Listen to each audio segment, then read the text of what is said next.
Շնորհակալություն նախորդ ճապադրույցի ժամանակ ձեր սպառնալիքներից հետո որ եթե մեզ չընտրեք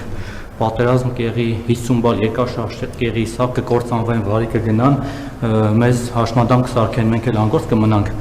ես ես մի շաբաթ ընթացքում լավ երկար մտածեցի գցեցի բռնեցի եւ որոշեցի ամեն դեպքում ռիսկի դիմել եւ ձեզ ձայն չտալ հաջորդ ընտրություններին բայց դա չի նշանակում որ ես նախկիններին եմ ձայն տալու որտեղ ես նախկիններից եմ զզվում որտեղ եթե իրենք օրինակ նորմալ իշխանություն լինեին բացի մեր կողքից իհարկե եթե նորմալ իշխանություն լինեին դուք այսօր այստեղ կանգնած չեք լինի Արցախը կլներ հանձնված չէ լինի հազարավոր զոհեր չենք ունենա մեզ էլ չեք սպառնա հաջորդ ընտրություններով եւ մնացածով հիմա հարցս դուք այնուամենայնիվ բացի պատերազմի սպառնալիքից նաև քաղաքական դաշտում ձեր թիմակիցները սպառնալիքներն այսպես ասած սպառնում են կամ հանրությանը վախեցնում են ինչ որ ուժերով օրինակ Ռոբերտ Քոչարյանով օրինակ ռուսներով ինչ որ Գյումրի երկու լինելով ինձ կբացատրեք օրինակ Ռոբերտ Քոչարյանի ինչն է վախենալու կամ նախկիների ռուսների ինչն է վախենալու ինչ որ սպառնալիք են ներկայացրել մեզ կամ Գյումրի երկուսի քաղաքական բարոյական կամ իրավական խնդիրը որն է որովհետև մոտավորապես նույն սցենարով ձեր քաղաքապետ Տիգրան Աբինյանը քաղաքապետ դարձավ ունենալով կարծեմ ընդամենը 9% ձայն եթե չմիանային Դոգի կուսակցությունը Արամ Զավենիչի կուսակցությունը ինքը չէր դառնա քաղաքապետ Հիմա առավելևս որ նույն Սամվել Կարապետյանի ուժը մյուսները հայտարարել են որ մենք Ռոբերտ Քոչարյանին ձայն չենք տալու այդ վախենալու կերպարին որովհետև մեկին չենք միանալու եւ մեր ձայները չենք տալու Հիմա ինչ է Ռոբերտ Քոչարյանը վախեցնում հանրությանն եք վախեցնում դուք եք վախենում իրանից կամ ռուսներով ես օրինակ չեմ վախենում ոչ Քոչարյանից ոչ Սարգսյանից ոչ Արման Թաթվյանից մաքսիմում են ձեր նախկին նախարար Վաղարշակ Արությունյանից կարելի է վախենալ որովհետև ինքը որ գա իշխանություն իրոք վախենալու կլինի Մենք ոչ մեկին չենք վախեցնում մենք մտքեր ենք փոխանակում մեր հանրության հետ Ինչ վերաբերում է դուք ձեր քվեարկությունը գաղտնի է եւ դուք քվեարկության օրը գիտեմ թե ում օգտին կքվեարկեք դուք կքվեարկեք քաղաքացիական պայմանագրի օգտին դուք հիմա այլ բան չեք ասում որովհետեւ վաղվանից կկտրվի ձեր ֆինանսավորումը իսկ երբ որ չքվեարկեք քաղաքացիական պայմանագրի օգտին էլի կտրվելու է ձեր ֆինանսավորում չեմ սպառնում որովհետեւ ձեր գործունեությունը դառնալու է անիմաստ որովհետեւ ձեր նման լրագրող պետք չի լինելու Հայաստանի Հանրապետությունում ասենք դուք գործազուրկ եք լինելու դուք չեք կարող չեմ սպառնում ես այսինքն դուք դա ինձնից լավ գիտեք դուք լրագրող եք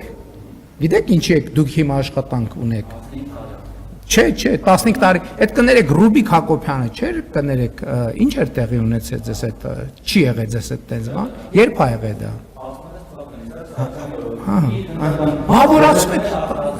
Բավոր ասում եք այդ ինչ ա եղել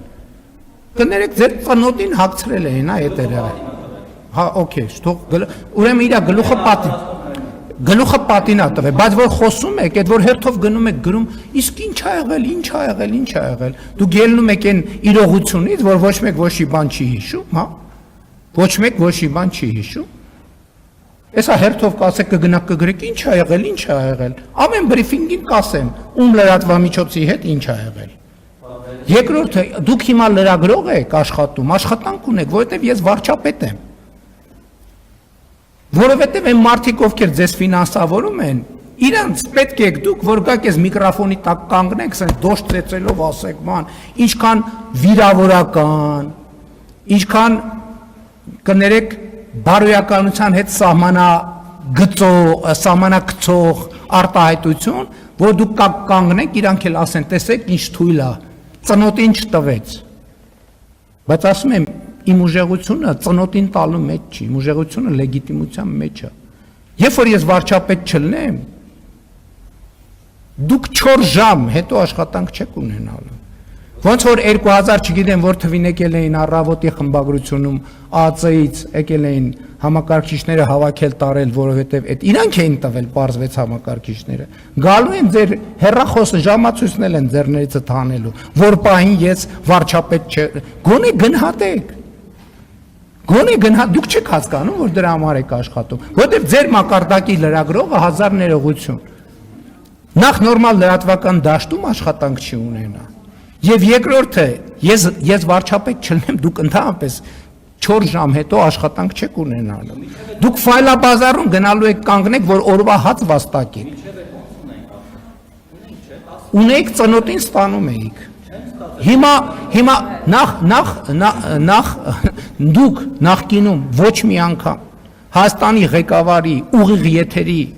ժամանակ չեք կանգնել եւ տենց բաներ չեք խոսացել։ Ձեզնից ոչ մեկը ձեզնից եւ չեր էլ կարող խոսալ։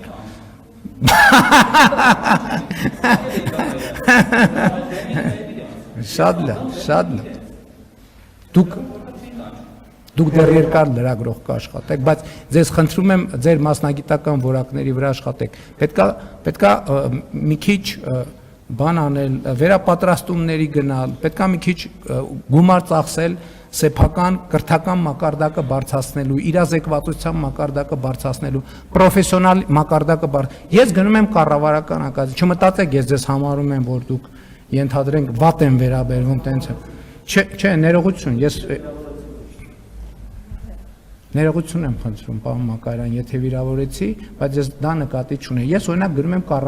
կառավարման ակադեմիա սովորում եմ, հետո ուրիշ տեղել եմ գնալու սովորելու։ Ես անընդհատ սովորում եմ, որովհետև ես տեսնում եմ, որ ես բոլորը սովորելու կարիք ունեն, որովհետև ես տեսնում եմ, որ ես սխալվում եմ։ Ելնում բառից բուն եւ փոխաբերական իմաստով պետք է աշխատենք մեր վրա։ Ու քանի որ դուք դեռ երկար լրագրող եք աշխատելու, մենք էլ դեռ երկար ստեղ հարց ու պատասխան ենք ունենալու։ Ես առաջարկում եմ, որ երկուսս էլ մեզ վրա աշխատենք։ Ես իմ վրա աշխատեմ, որ հանկարծ ձեզ չվիրավորեմ կամ առնվազն տպավորություն չստեղծեմ, որ ձեզ վիրավորում եմ, դուք էլ ձեր վրա աշխատեք, որ կամ չվիրավորեք, կամ էլ առնվազն տպավորություն չստեղծեք, թե ծնոտին չենք տա այդ հաստատ։